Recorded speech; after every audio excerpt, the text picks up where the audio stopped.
स्वागत है आपका हमारे YouTube चैनल पर। आज हम बात करने वाले हैं बिलीरुबिन टेस्ट प्रोसीजर के बारे में और प्रैक्टिकल आपको पूरा कंप्लीट करके दिखाएंगे सेमी ऑटोमेटिक बायोकेमिस्ट्री एनालाइजर पे किस तरीके से हम करते हैं। उससे पहले आपको हमने पैरामीटर कैसे सेट करते हैं उसका वीडियो आपको अपलोड करके दिया है। अगर आपने अभी तक नहीं देखा है तो वो ज़रूर देखिए, क्योंकि उसी के अकॉर्डिंग सारा हम प्रोसीजर को फॉलो करने वाले हैं। जो किट हमारे पास अवेलेबल हैं उसी के अकॉर्डिंग हमने टेस्ट पैरामीटर सेट किया है और उसी के अकॉर्डिंग प्रोसीजर को फॉलो करते हुए हम टेस्ट को परफॉर्म करने वाले हैं। तो इस बात को आपको विशेष ध्यान रखना है। तो सारी चीज़ें जानकारी आपको स्टेप बाय स्टेप मिलेगी तो ज़्यादा अच्छा रहेगा।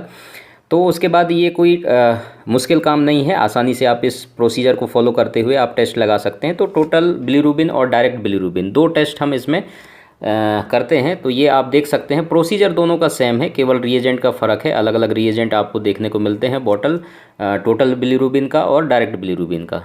समझ में आ गया? बाकी चीज़ें सारे सेम हैं। प्रोसीजर आप देख सकते हैं दोनों में बिल्कुल सेम ही है।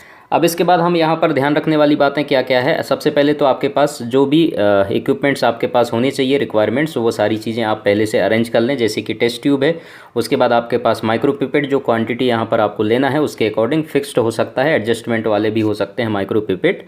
और उसके बाद उनको जो भी टेस्ट ट्यूब है उनको आपको लेबल्ड करना है। इसके साथ साथ आप टिश्यू पेपर भी रखें ताकि एक्सेस में जो वाइप करना है, जो टिप्स होते हैं माइक्रोपिपेट्स के अकॉर्डिंग, तो छोटी टिप्स भी होती है, बड़ी टिप भी होती है, तो उनको जो है आपको वाइप करने होते हैं। उसके अलावा आपके पास सेमी ऑटोमेटिक बायोकेमिस्ट्री एनालाइज़र और आप टाइमर भी रख सकते हैं, जिससे कि अगर इंक्यूबेशन का टाइम उसमें सेट करना है तो वो आप सेट करके रखिए ताकि आपको अलार्म पता चल जाए और आपका इंक्यूबेशन टाइम का भी मालूम चल सके। तो ये ज़रूरी चीज़ें हैं, ये आपको रखना है ताकि आपका एक्यूरेसी अच्छा हो, टेस्ट का रिजल्ट आपका बेहतरीन हो। तो हम यहाँ पर जैसे प्रोसीजर देख सकते हैं, हमने इसको पूरा हाफ किया हुआ है। जो यहाँ पर क्वांटिटी दिया था उसको हमने हाफ कर दिया है सभी का। तो इसमें कोई दिक्कत वाली बात है नहीं, उसी के अकॉर्डिंग हमने सेट भी किया है सेमी ऑटोमेटिक बायोकेमिस्ट्री एनालाइज़र को। और उसके बाद यहाँ पर रिएजेंट की अगर हम बात करें कितना कितना क्वांटिटी देना है, तो ये ब्लैंक और टेस्ट, दो टेस्ट ट्यूब आपको लेबल कर लेना है, चाहे टोटल के लिए हो या फिर डायरेक्ट बिलीरुबिन के लिए हो।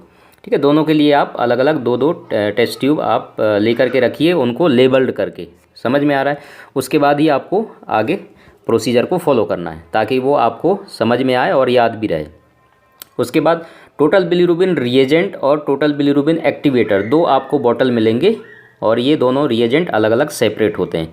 उसके बाद सीरम, तीन चीज़ें हैं आपको यहाँ पर देखने को मिल रहा होगा। तो ब्लैंक में हमें आपका बिलीरुबिन रिएजेंट और उसके बाद सीरम लेना है। ठीक है, यहाँ पर 500 माइक्रोलीटर दिया हुआ है, उसके बाद 25 माइक्रोलीटर सीरम। उसके बाद टेस्ट की अगर हम बात करें तो यहाँ पर 500 माइक्रोलीटर हमने बिलीरुबिन रिएजेंट को सेट किया हुआ है और उसके बाद टोटल बिलीरुबिन एक्टिवेटर को हमने 10 पे सेट किया है, सीधे हाफ कर दिया है। उसके बाद सीरम यहाँ पर 25। तो सेम जैसा यहाँ टोटल बिलीरुबिन के लिए करते हैं उसी तरीके से डायरेक्ट बिलीरुबिन के लिए भी करते हैं। समझ आया? फ़र्क केवल इतना है, इसमें जो रिएजेंट्स होंगे बॉटल वो अलग होगा डायरेक्ट का। ठीक है, तो इसी प्रोसीजर को फॉलो करते हुए हम आगे देखेंगे इसमें किस तरीके से टेस्ट को प्रोसीजर को फॉलो किया जाता है। और बाकी आपको इसको मिक्स करने के बाद इंक्यूबेट करना है। जो भी आपने रिएजेंट्स लिए हैं उनको मिक्स करने के बाद इंक्यूबेट कर दीजिए 37 डिग्री सेल्सियस पर। एग्जैक्टली आपको 5 मिनट तक इंक्यूबेट करना है, इस बात को आपको विशेष ध्यान रखना है। Measure the absorbance of the test sample, ठीक है, और उसके बाद immediately against their appropriate blank. तो ब्लैंक के अगेंस्ट जो है जैसे मांगेगा आपका सेमी ऑटोमेटिक बायोकेमिस्ट्री एनालाइज़र, उसके बाद आपको टेस्ट को उसमें रन करा देना है। ठीक है, बाकी कैलकुलेशन वगैरह आप देख सकते हैं, इसमें दिया हुआ है कैसे कैसे कैलकुलेशन आपका सेमी ऑटोमेटिक बायोकेमिस्ट्री एनालाइज़र करता है। वो एनालाइज़र ही आपका सारा कैलकुलेशन करके दे देता है। ठीक, बाकी नॉर्मल वैल्यू ये सारी चीज़ों के बारे में हमने पहले भी बता दिया है। तो चलिए हम सेमी ऑटोमेटिक बायोकेमिस्ट्री पर चलते हैं और इस टेस्ट को प्रोसीजर को फॉलो करते हुए टेस्ट लगा करके आपको दिखाते हैं। अब ये हमारे पास जैसा कि आप देख रहे होंगे बिलीरुबिन का रिएजेंट रखा हुआ है टोटल का। ठीक है, और उसके बाद ये टोटल बिलीरुबिन का ही एक्टिवेटर रखा हुआ है। दो आपके पास बॉटल में रिएजेंट हैं अलग अलग, और उसके बाद ये हमारे पास सीरम का सैंपल है। तो ये सेटअप पूरा हमने तैयार किया हुआ है केवल टेम्पररी आपको समझाने के लिए। ठीक है, तो बाकी चीज़ों पे आप ध्यान ना दें। और जैसा कि आपको पता है इसका टेस्ट ऑलरेडी लग चुका है और हम दोबारा आपको समझाने के लिए आप टेस्ट परफॉर्म करके दे रहे हैं। तो ये देख सकते हैं आप, ये आपके पास पिपेट हैं, 2 पिपेट दिखाई दे रहा होगा आपको।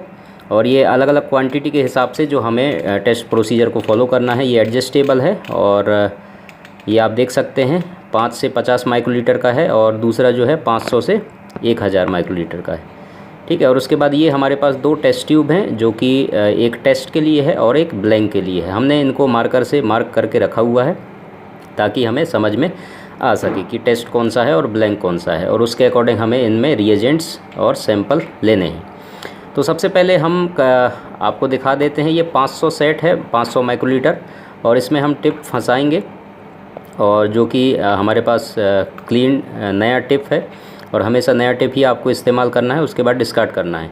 इस तरीके से आपको फर्स्ट बॉटल का रिएजेंट आपको लेकर के दोनों टेस्ट ट्यूब में 500 माइक्रोलीटर आपको लेकर के उसमें ट्रांसफ़र कर देना है। इस तरीके से आप देख रहे होंगे एयर बबल बिल्कुल नहीं होना चाहिए, इस बात का आपको विशेष ध्यान रखना है, नहीं तो क्वांटिटी में आपको फ़र्क देखने को मिल सकता है और जो आपकी रिपोर्टिंग होगी उसमें एरर आ सकता है। इसके बाद ये देखिए हमारे पास दूसरा पिपेट है, इसमें हमने सेट किया हुआ है 10 माइक्रोलीटर। अब 10 माइक्रोलीटर जो सेट किया हुआ है वो जो दूसरा बॉटल है, ठीक है, ये टिप हमने इसमें लगाया और उसके बाद दूसरे बॉटल से हमने 10 माइक्रोलीटर सैंपल लिया, जैसे कि हमारे पास लिटरेचर में था, आपको दिखाया था। और ये आपको ध्यान रखना है केवल टेस्ट वाले में ही आपको ये डालना है, ठीक है, बाकी ब्लैंक वाले में नहीं डालना है। और उसके बाद अच्छे से मिक्स करके और इसको दोबारा आप देखेंगे कि हमने इसमें अब 25 माइक्रोलीटर सेट कर दिया है। अब 25 माइक्रोलीटर जब हमने सेट किया है, अब बारी आती है सैंपल की। तो सैंपल हमें सीरम इस्तेमाल करना है जो कि ये बच्चे का है और हमें मालूम है इसका बिलीरुबिन बढ़ा हुआ है, इसलिए हम इसमें सैंपल आपको रन करके दिखा रहे हैं बहुत बारीकी से, क्योंकि सैंपल बहुत कम होता है। तो आपको ध्यान रखना है उसमें आरबीसी ना आए, उस बात का ध्यान रखना है। इसको वाइप भी करना है टिश्यू पेपर से, अभी अवेलेबल है नहीं तो हम केवल आपको समझाने के लिए ये बता रहे हैं। बाकी हम जब टेस्ट परफॉर्म करते हैं हमेशा उसको साफ़ करते हैं और अच्छे से मिक्स करके और इसको रख देना है। उसको जो हम टिप में से लेते हैं वहाँ से सैंपल, तो उसको टिश्यू पेपर से वाइप करना है ताकि एक्सेस जो भी रहता है सीरम वो वाइप हो जाए, ठीक है, एक्स्ट्रा क्वांटिटी नहीं आना चाहिए। जैसे कि देखिए अब दोबारा हम सैंपल लिए और पहला जो सैंपल था वो हमने टेस्ट वाले में रख दिया और दूसरा सैंपल जो हम ले रहे हैं वो हम ब्लैंक वाले में डाल देंगे इस तरीके से। अब ये अच्छे से इनको मिक्स कर लेना है और उसके बाद इनको इंक्यूबेशन करना है 5 मिनट के लिए, जैसा कि आपको बताया गया है। 5 मिनट इंक्यूबेशन के बाद आप देख सकते हैं इसमें कलर प्रोड्यूस हुआ है, चूँकि टेस्ट वाले में आपको देखने को मिल रहा होगा। और उसमें भी कलर दिख रहा है, वो इसलिए क्योंकि सीरम का कलर ही ऐसा है, क्योंकि इसका बिलीरुबिन बढ़ा हुआ है। वो सब आपको पता है कि बिलीरुबिन बढ़ा होता है तो सीरम का कलर आपको समझ में आने लगता है। अब हमें यहाँ पर रन टेस्ट पे जाना है, 1 नंबर दबाएंगे तो रन टेस्ट पे आ जाएंगे। कर्सर हमारा बिलीरुबिन टोटल पर ही सेट है तो हम इस पर एंटर दबा देंगे और ये हमारे पास पूरा पेज ओपन होके आ जाता है टेस्ट लगाने के लिए। अब ये एस्पिरेट वाटर बोल रहा है और पैरामीटर हमारा पूरा सेट है पहले से, ठीक है। तो हम ये एस्पिरेट वाटर कर देंगे और ये वाटर हमारा एस्पिरेट हो रहा है। इस तरीके से आप देख सकते हैं वाटर का एब्जॉर्बेंस यहाँ पर आपको दिखाई देगा, डिस्टिल वाटर है, ठीक। तो ये इसका एब्जॉर्बेंस आपको 0.0 देखने को मिल रहा है। अब ये बोल रहा है एस्पिरेट रिएजेंट ब्लैंक, तो ये हमारे पास रिएजेंट ब्लैंक है। तो ये ब्लैंक जो बी हमने लेबल करके रखा है इसको हम एस्पिरेट कर देंगे। तो जैसे ही आप एस्पिरेट करेंगे तो आपको यहाँ पर इसकी एब्जॉर्बेंस देखने को मिल जाएगा। रिएजेंट का ओडी यहाँ पर आपको दिखाई देगा, ठीक है। तो आप देख सकते हैं वेट करने के बाद ये आपके पास एब्जॉर्बेंस और न्यू फैक्टर सेट करने के लिए बोल रहा है, तो इसको यस कर देंगे सेव करने के लिए। तो ये आपका सेव हो गया, देखिए ओडी और फैक्टर आपका सेव हो गया। आप इसको स्किप कर दीजिए। उसके बाद आपका सैंपल मांग रहा है, तो सैंपल जैसे मांगेगा उसके बाद ये देखिए सैंपल टेस्ट वाला जो हमारे पास टेस्ट ट्यूब है उसको हमने लिया है और इसको एस्पिरेट कर देना है। तो इस तरीके से लेकर के आप पूरा आप इसको एस्पिरेट कर देंगे और एस्पिरेट होने के बाद ये 5 सेकंड के बाद आपको रीडिंग यहाँ पर दिखा देगा, ठीक है। फैक्टर जनरेट है और सारा calculation semi automatic biochemistry analyser खुद करके आपको रीडिंग दे देगा mg/dL में। तो 3.00 आपको ये रिज़ल्ट दे रहा है, आप देख सकते हैं।